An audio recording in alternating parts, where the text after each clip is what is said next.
जाने डॉक्टर अंबेडकर को क्यों थी यह शंका कि भारत आज़ादी को बरकरार रख सकेगा या खो देगा। जाने डॉक्टर अंबेडकर को क्यों थी यह शंका कि भारत आज़ादी को बरकरार रख सकेगा या खो देगा। डॉक्टर भीमराव अंबेडकर ने कहा था, मेरे मन में ये शंका उत्पन्न होती है कि क्या भारत अपनी आज़ादी बरकरार रख सकेगा या इसे फिर खो देगा।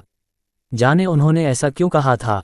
डॉक्टर अनिल जैन संविधान सभा में बाबा साहब डॉक्टर भीमराव अंबेडकर ने प्रारूप सम्मति के अध्यक्ष का महत्वपूर्ण दायित्व संभाला था। वह पंडित नेहरू की अंतरिम सरकार में कानून मंत्री भी रहे।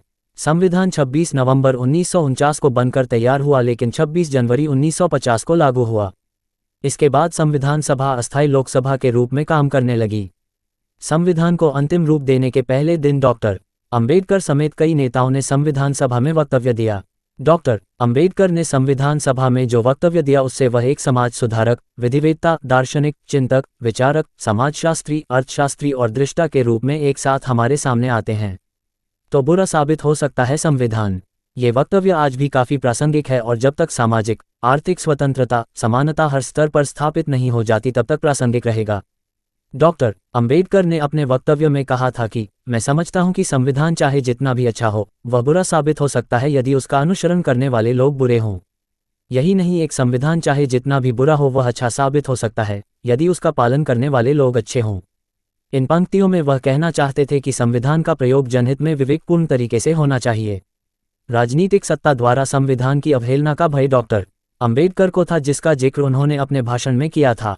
सेनापति ने ले ली घूस इसलिए हार गए थे राजा दाहिर। डॉक्टर अंबेडकर ने सतर्क करते हुए कहा था कि मेरे मन में ये शंका उत्पन्न होती है कि क्या भारत अपनी आज़ादी बरकरार रख सकेगा या इसे फिर खो देगा। भारत हमेशा से एक गुलाम देश नहीं रहा है। हमने अपनी गलतियों के कारण गुलामी को झेला है। भारत के गुलाम होने के कारणों पर डॉक्टर अंबेडकर कहते हैं कि जब मोहम्मद बिन कासिम द्वारा सिंध पर आक्रमण किया गया तब राजा दाहिर के सेनापति ने रिश्वत लेकर राजा के पक्ष में लड़ने से इनकार कर दिया था। जब अंग्रेज आए तब भी भारतीय शासक मूकदर्शक बने हुए थे। ऐसे में यह संविधान भारत की आज़ादी को कब तक संभाल पाएगा, ये संविधान चलाने वालों पर निर्भर करेगा। प्राचीन काल से ही लोकतांत्रिक देश रहा है भारत। डॉक्टर अंबेडकर उन विषमताओं से भयभीत थे जिनकी वजह से देश में एकता नहीं थी। उनका स्पष्ट विचार था कि आपसी सद्भाव और परस्पर बंधुता ही भारत की संप्रभुता को अक्षुण्ण बनाए रख सकती है। अपने ऐतिहासिक संबोधन में उन्होंने लोकतंत्र पर विशेष चर्चा की थी। डॉक्टर अंबेडकर का मानना था कि भारत में लोकतंत्र और लोकतांत्रिक संस्थाओं की एक लंबी परंपरा रही है। डॉक्टर अंबेडकर ने अपने संबोधन में इस बात पर विशेष बल दिया कि प्राचीन काल से ही भारत एक लोकतांत्रिक देश रहा है। प्राचीन समय में भारत में कई गणतंत्र थे जहां राजसत्ताएं थीं, वहां भी या निर्वाचित थीं या सीमित थीं। ये बात नहीं है कि भारत सभा या संसदीय क्रियाविधि से परिचित नहीं था। बौद्ध भिक्षु संघों के अध्ययन से यह पता चलता है कि न केवल संसद ही थी बल्कि संघ संसदीय प्रक्रिया के उन सभी नियमों को जानते थे और उनका पालन करते थे जो आधुनिक युग में सर्वविदित है। 3 तरह का लोकतंत्र बाबा साहब डॉक्टर भीमराव अंबेडकर ने 3 तरह के लोकतंत्र की बात कही थी: राजनीतिक लोकतंत्र, सामाजिक लोकतंत्र और आर्थिक लोकतंत्र। उनका कहना था कि हमने एक लंबे संघर्ष के बाद राजनीतिक लोकतंत्र हासिल किया है, लेकिन क्या सामाजिक एवं आर्थिक लोकतंत्र के बिना क्या राजनीतिक लोकतंत्र जीवित रह पाएगा।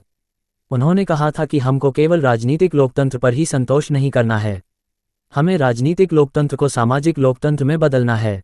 सामाजिक लोकतंत्र का अर्थ एक ऐसी जीवन पद्धति से है जो स्वतंत्रता, समानता और बंधुत्व को जीवन के सिद्धांतों के रूप में स्वीकार करती है। शोषित लोग उठ खड़े होंगे तो होगी मुश्किल। डॉक्टर अंबेडकर ने कहा था कि 26 जनवरी 1950 को हम एक विरोधाभासी जीवन में प्रवेश करेंगे। राजनीति में हमने एक व्यक्ति, एक वोट और उसकी कीमत को मान्यता दी है। उन्होंने कहा था कि 26 जनवरी 1950 को हम एक विरोधाभासी जीवन में प्रवेश करेंगे। हमारे सामाजिक और आर्थिक जीवन में सामाजिक एवं आर्थिक संरचना जीवन में सामाजिक एवं आर्थिक संरचना के कारण हमने प्रत्येक व्यक्ति के एक समान महत्व को स्वीकार नहीं किया है। कब तक हम ऐसा विरोधाभास जारी रखेंगे? कब तक हम अपने सामाजिक एवं आर्थिक जीवन में समानता को अस्वीकार करते रहेंगे? यदि हम लंबे समय तक इसे अस्वीकार करते रहे तो अपने राजनीतिक लोकतंत्र को ही कमजोर करते जाएंगे। हमको शीघ्र इस विरोधाभास को दूर करना होगा, अन्यथा असमानता के शिकार लोग उठ खड़े होंगे और राजनीतिक लोकतंत्र के ढांचे को गिरा देंगे जिसको संविधान सभा ने बड़े परिश्रम से खड़ा किया है। तो आर्थिक लोकतंत्र कैसे सुनिश्चित होगा? डॉक्टर अंबेडकर ने जो सवाल उठाए हैं वे आज भी प्रासंगिक हैं।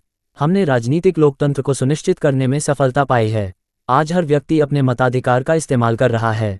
सवाल यह है कि सामाजिक लोकतंत्र जिसमें समानता, स्वतंत्रता और बंधुत्व के सिद्धांत निहित होने की जो बात अंबेडकर ने कही है उसको हम कहाँ तक सुनिश्चित कर पाए हैं। यदि अपेक्षित सफलता नहीं मिल पाई है तो बाधाएं कहाँ हैं?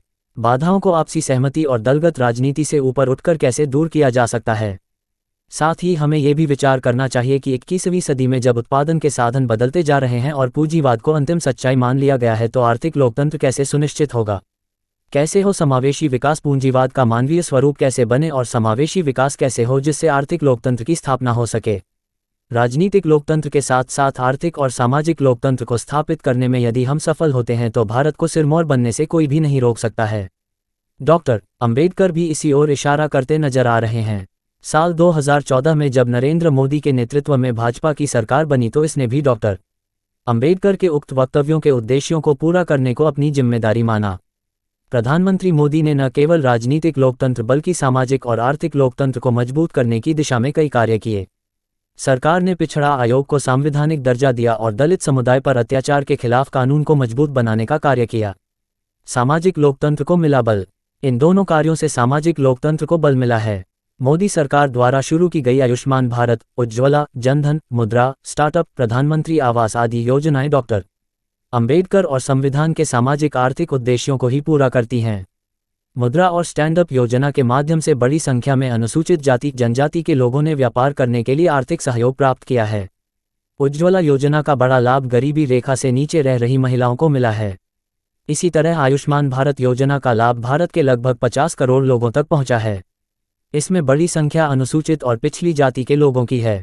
भ्रष्टाचार का शिकार कमजोर वर्ग कभी भी भ्रष्टाचार का सबसे शिकार समाज का सबसे कमजोर तबका ही होता था।